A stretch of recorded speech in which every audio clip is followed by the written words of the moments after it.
بەرنامەی لیستی ١٩٤ کۆمەڵی ئیسلامی کوردستان، ئابووری و خۆشگوزەرانی.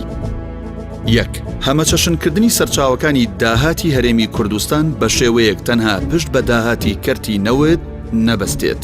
2. ڕێگرتن لە تاڵان فرۆشکردنی نەوتی خاو و بەرهەمەکانی و دەرهێنانی لە دەستکەس و حیزب و بەکارهێنانی لە باشترکردنی گوزەرانی هاوڵاتیاندا، ئەمەش بەکاراکردنی یاسایی نەوت و گاز. 3.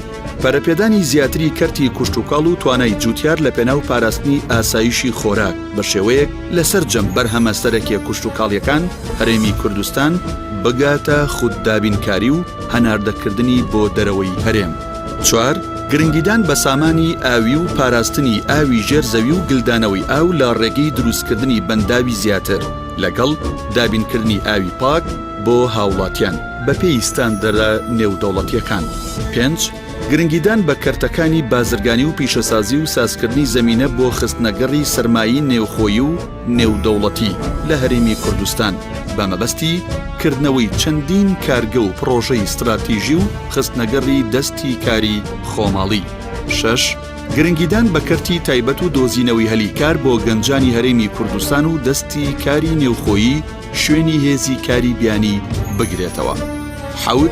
هەڵۆشانەوەی سیستەمی پاشەکەوتی زۆرەملەی موچە کە بە نایاسایی سەپێنراوە بەسەر موچەخۆراندا و جێڕانەوەی موچەی پاشەکەوت کراویان. 8. دەستپێکردنەوەی پێشینەکانی خانوبەرە و هاوسەرگیری و کوشتوکاڵی و قەرزی بچوو بەبێ هیچ سوودێک، واتە بەبێ ئەوەی ڕیبای بچێتە سەر و ڕێخستنی بە شێوازێک لەگەڵ پێویستی هاوڵاتیاندا بگونجێت. 9. دەستپێکردنەوە و چاوخشانەوە بە پرۆژەکانی نیشتەجێبوون لە ڕێگەی هەموارکردنەوەی یاسای وەبەرهێنان کە لە خزمەت خەڵکی هەژار و کەم دەرامەتدا بێت. 10. هەوڵدان بۆ بوژانەوەی کەرتی گواستنەوەی گشتی و هەمەجۆرکردنی هۆکارەکانی گواستنەوە و پەرەپێدان بەم کەرتە لە ڕێگەی چاککردنەوەی ڕێگەوبانەکان و ڕاکێشانی ڕێگە و شەقامی نوێ و ئەنجامدانی چاکسازی لەو بوارەدا. 11. پەرەپێدانی کەرتی گەشتیاری لە ڕێگەی گرنگیدان بە ئاوەدانکردنەوەی ناوچە گەشتیاریەکان. 12. دامەزراندنی سیستەمێکی هاوچەرخی بانکی بۆ چارەسەری کێشەی دراوی نەختینە و پێشکەشکردنی خزمەتگوزاری بانکی بە هاوڵاتیان و موچەخۆران. 13. گرنگیدان و ڕێخستنەوەی وەبەرهێنان و ئاسانکاریکردن بۆ وەبەرهێنانی نێوخۆیی و دەرەوە و نەهێشتنی قۆڕخکاری حیزبی لەم بوارەدا.